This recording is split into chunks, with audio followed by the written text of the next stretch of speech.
Welcome to Everyday Entrepreneurs Everywhere with your host, Chris Parker. And welcome. We are here with Everyday Entrepreneurs Everywhere. And I am with Jessica van Beek, who is with Buy and Boss and Cuba. Cuba, of course, I've been a part of the Cuba network for years and years and years. And I'm a huge fan of Buy and Boss. And I would love to hear from Jessica, her perspective on that story. Because this is part two of a two-part series. We heard from Wouter, and really delighted to hear another perspective from those organizations from Jessica. So, Jessica, welcome, and can you share with us what do you do and why do you do what you do? Thanks, Chris, for having me. What do I do? It's really difficult to tell because I actually do everything. But the main focus for Cuba is strategy consulting, mostly on IT. And I'm more focused on the people side of that. So recruiting for companies, interim or permanent, but also helping companies to make their recruitment process better and easier. So actually killing my own business because I believe that they should do it themselves instead of paying us a lot of money to do it for them. Oh, wow. And then I'm also a beekeeper at Bijbaas and Bijzaak. And yeah, not only beekeeping, but also sales, marketing, administration, fun. So yeah, I just like wander around. Your LinkedIn says you are the queen bee of Buy and Boss and also Bijzaak. What is the Bijzaak? So the Bijzaak is actually a company that provides beehives for other companies. So what we actually do is we put a beehive on the roof or in their garden. We do all the inspections. We make sure the bees are okay. And the honey that is left over is for the company themselves. So they can use it or give it to their clients or whatever what they want to do.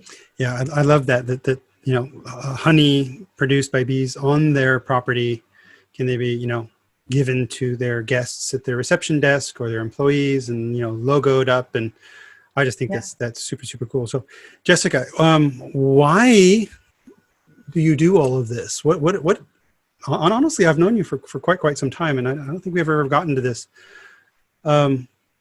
What motivates you to do this sort of whole portfolio of activities? Yeah.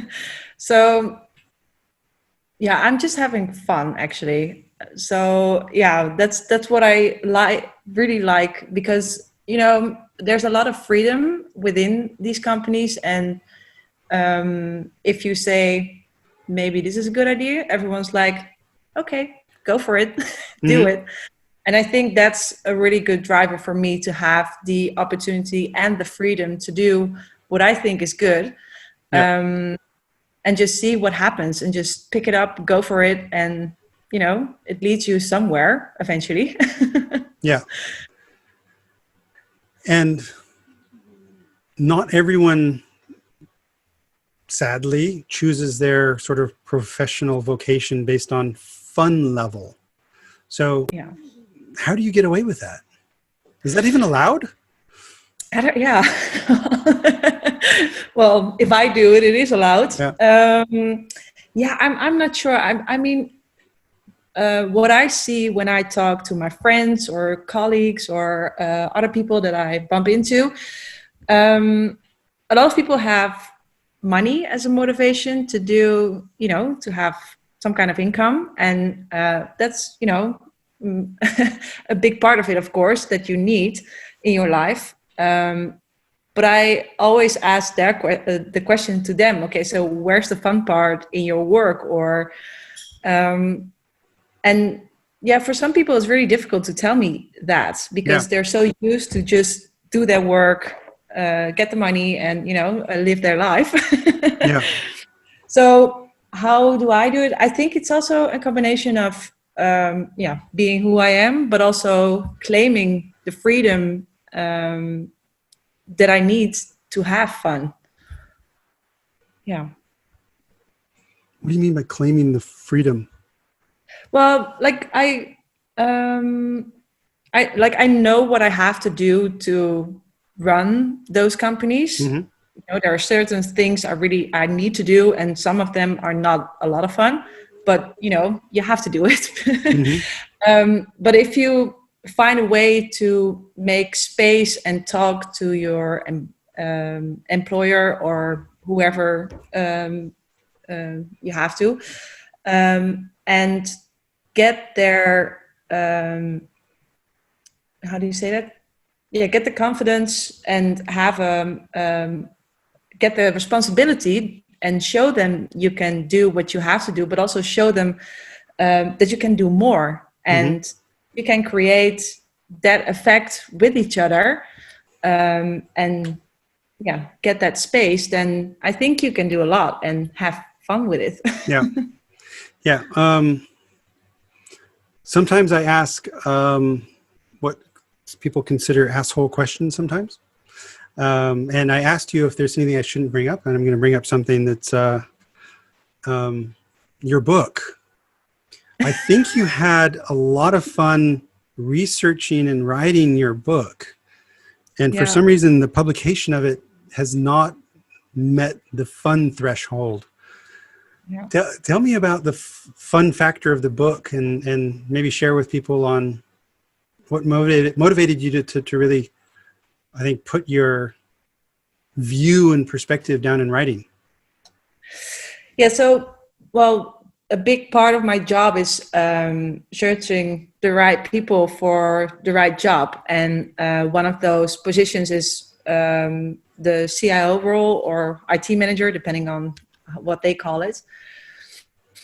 And I was like, what I saw, like most of the times you get the job description from the CEO or the CFO. And what I found out is that they actually are not so sure of what that person should be capable of doing, because they don't know what that person should do.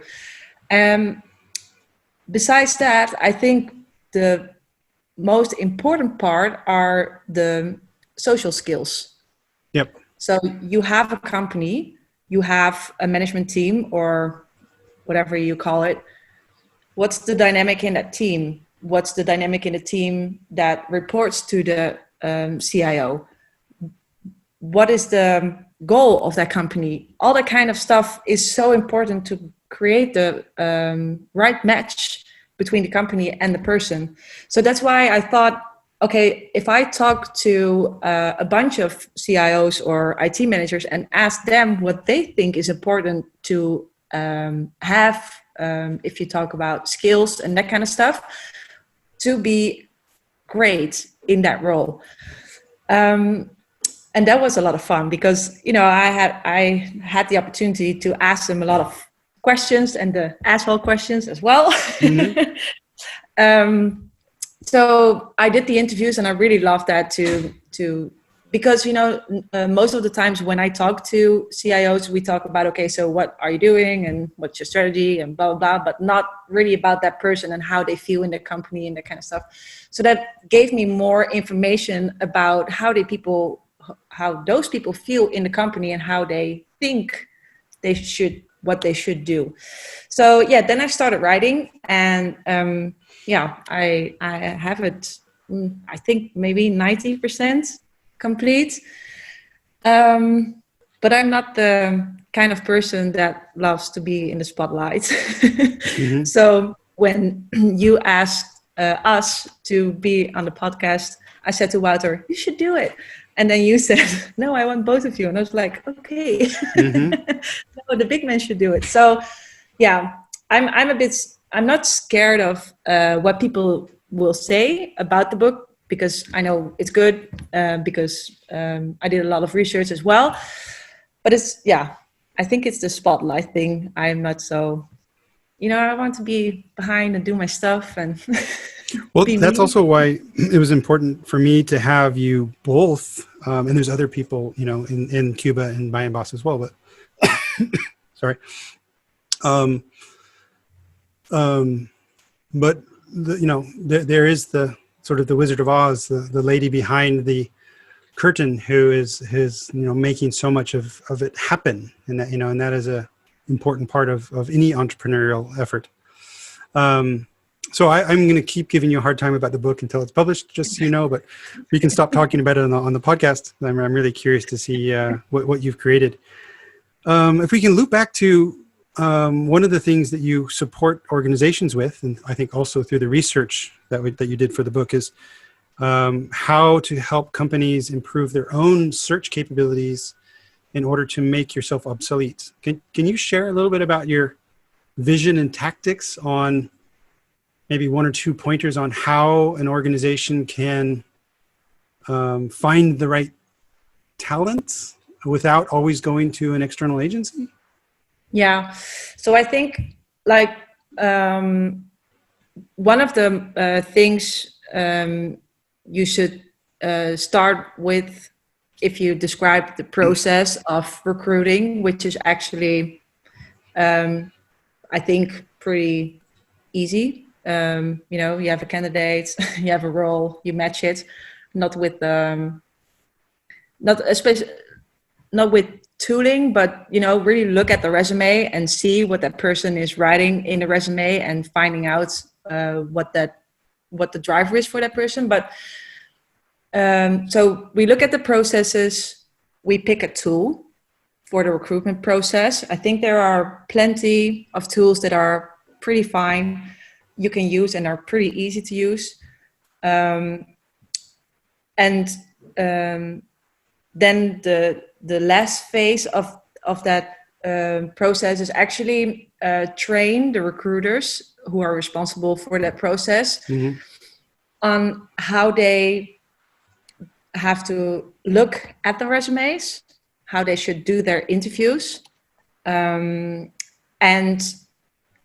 see possibilities instead of, okay, so we always say, oh yeah, we didn't get this one because they did the Control F on their laptop, finding a word. Is it in a resume? No, it's not. Oh, damn, it's not a match.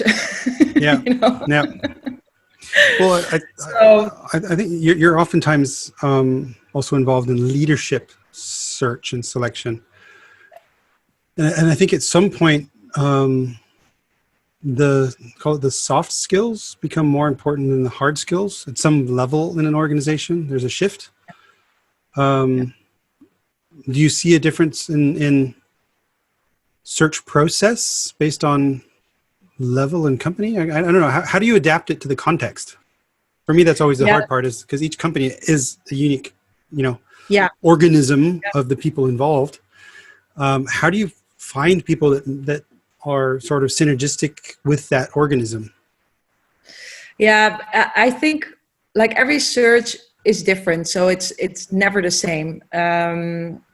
So it's, of course, it starts with sitting down with the company and asking, okay, so what do you actually want?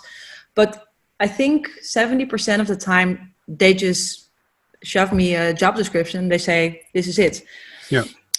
And I actually don't mind that, because I know that when what I do then is I give them 2 resumes.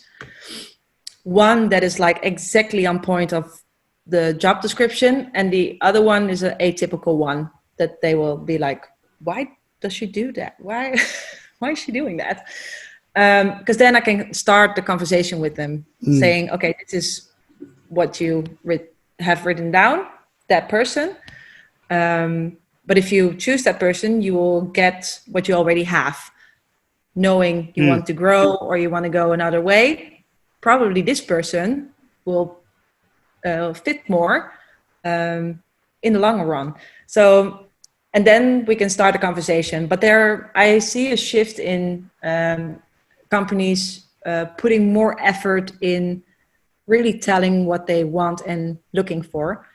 And the search for a higher end role compared to a software engineer for one of our clients.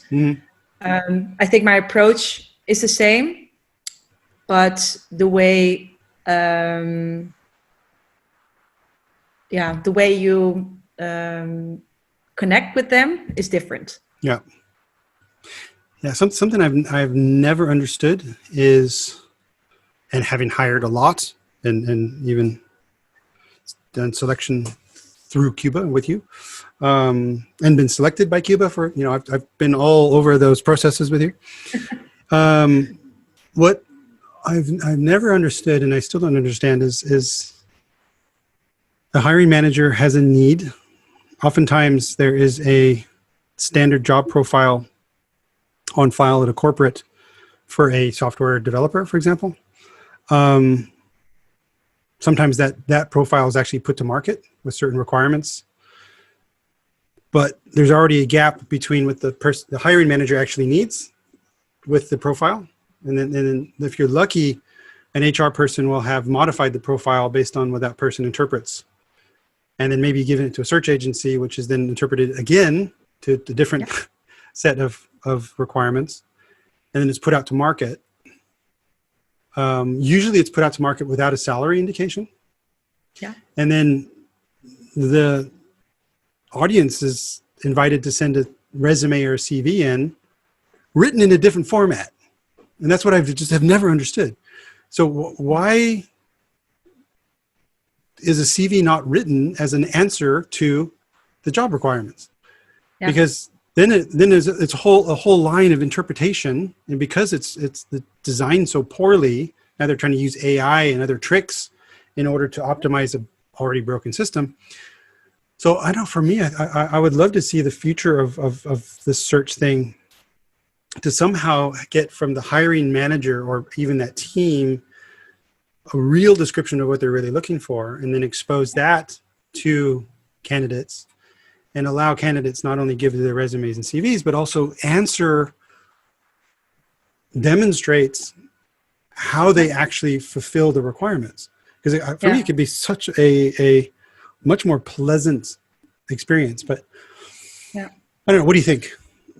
Yeah, I think that's a really big thing going on, and I think like with so I invited a lot of different companies who have tooling for checking resumes. Mm-hmm.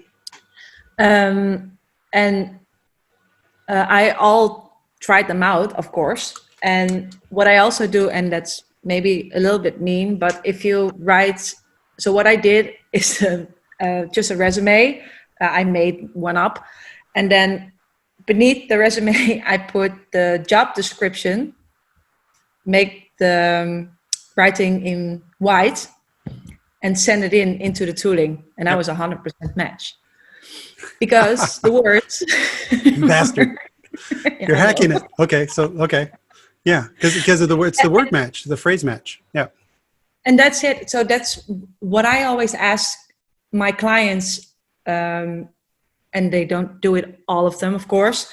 Because it takes a lot of time to hire the right person, and they need to make the time to find and to recruit that right person. I'm sorry. I always say, just take 20 minutes on the phone or via Skype, I don't care, to have the first base, contact with each other. And if you have a good feeling, and don't ask in depth about whatever, but just, have a small talk together. And after that, you can decide, okay, let's go further or not. Because, I think the tooling, a lot of tooling is great, but the real contact, it needs to be there to get the real match. Yeah.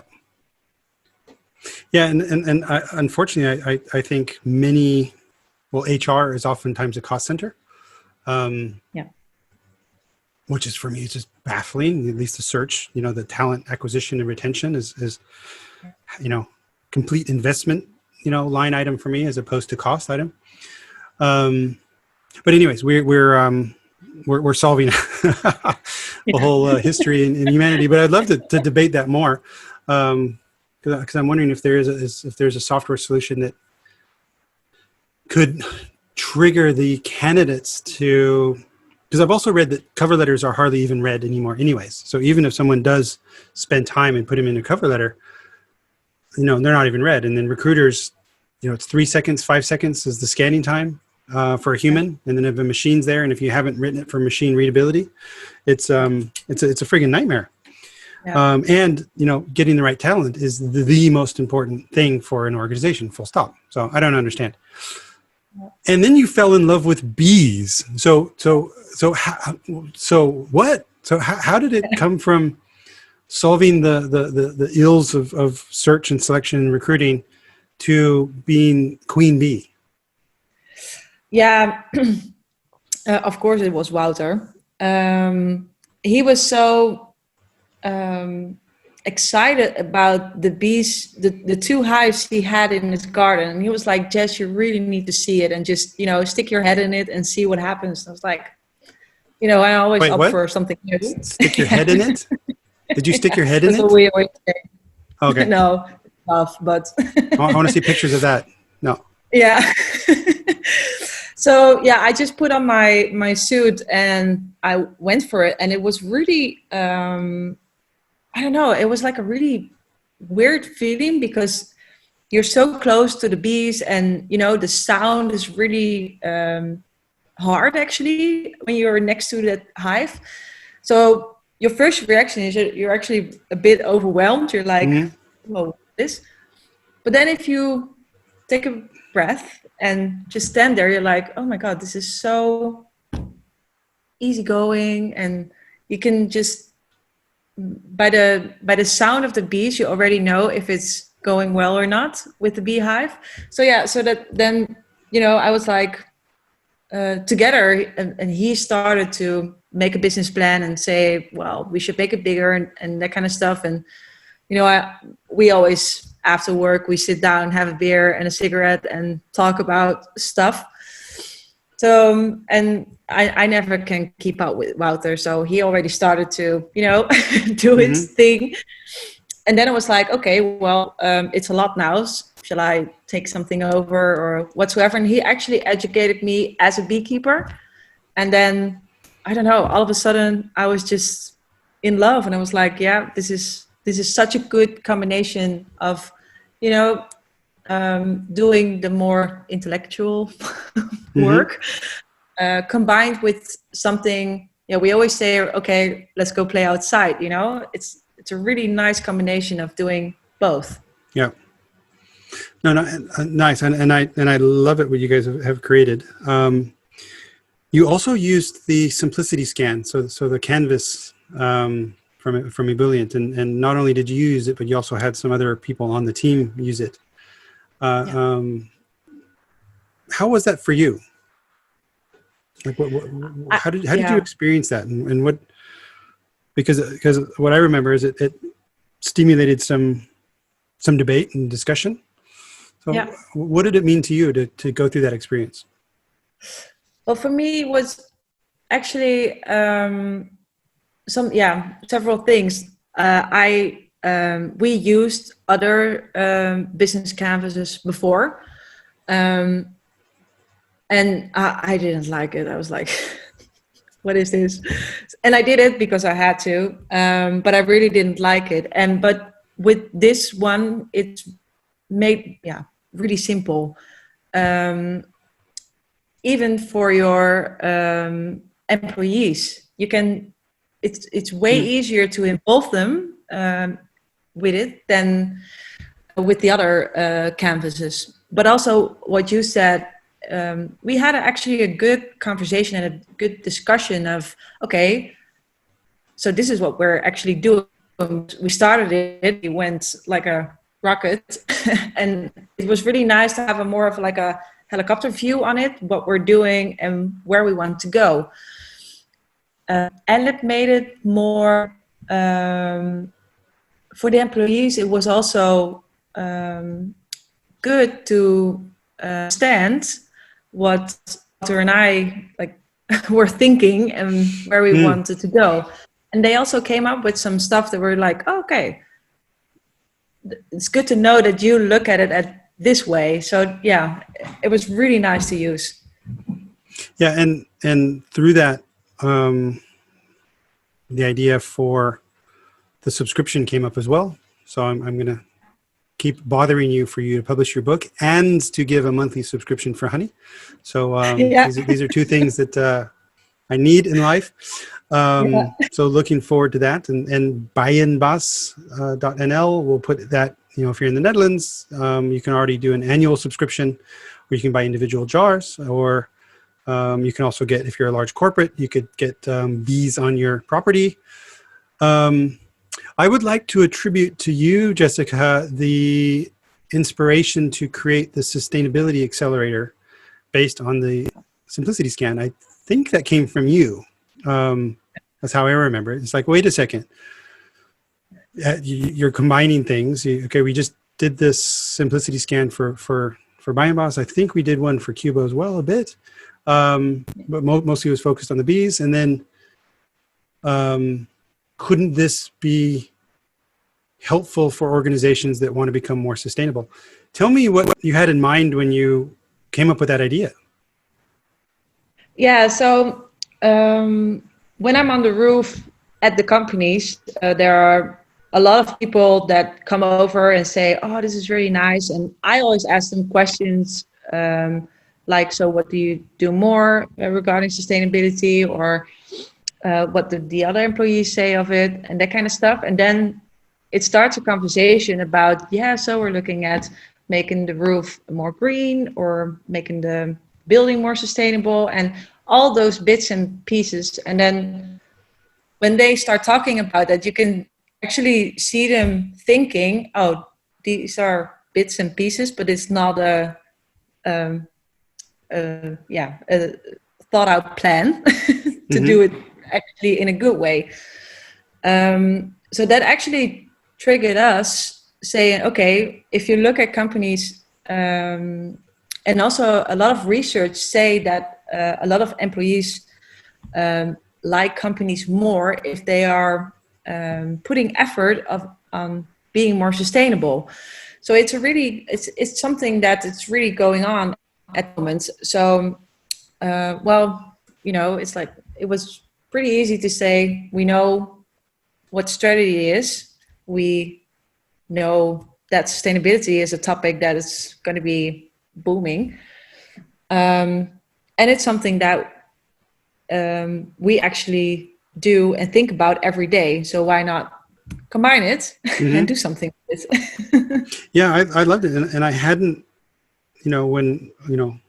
been producing and making this stuff, as you know, with ebullient.com, really inspired by COVID and Corona to see, put things out to help people think differently. And then for it to come back with a, hey, how about this? I just loved that. And then we spent some time and looked at the SDGs and looked at a couple of different frameworks and applied that into, boiling it down to essentially 15 questions to stimulate thinking and conversation, alignment amongst a management team, and also through employees and different levels of the organization. So I can't wait to use it. So what is your dream now? Because when we publish this, and we'll also publish the same episode, the other part of this 2-part series with Wouter. What is your biggest dream of maybe in organizations, or what is the impact you hope the sustainability accelerator will have, and how will that contribute to your fun in your workspace? Yeah, I think, the big dream is that every company has a sustainability strategy in their business strategy. That's actually what I would love. And I think the topic is also something that is is for everyone. Everyone is thinking about it, and maybe small or really big. So I think the audience for it within companies is pretty big as well. And I think we can have fun together creating it. Yeah. It can be quite a fun thing for the audience in the company, and also for you and I, Wouter Cubans, to contribute. And what I like about it, it's it's meaningful. It's not, Wouter mentioned something about SAP implementations. Yeah. Maybe less meaningful, profitable, not necessarily for the company implementing always, but but that's a different era, I think. Lovely. I love it. So in the show notes, and again, at ebullient.com/podcast/Jessica van Beek, we'll put the links to Cuba, to Buy and Boss, to the Bizak, which is actually the corporate service, subscription there. It's coming soon. Hopefully, Buy and Boss will be the monthly subscription for Honey. Nudge, nudge. And we will also be publishing the Sustainability Accelerator, the Canvas, because that will be free to download. And we would be delighted if you wanted some support, and we can bring your management team through that process very easily, do a design sprint for you. And if you need help implementing, of course, either we can do it, or Jessica, through her process of finding amazing people, can solve that problem as well. Yeah. Jessica, thank you so much. I have thoroughly enjoyed this. Great to see you. Thank you for the inspiration about the Sustainability Accelerator. And I can't wait to share it with more people. So Jessica, thank you so much. Thank you, Chris. Learn more at ebullient.com/podcast.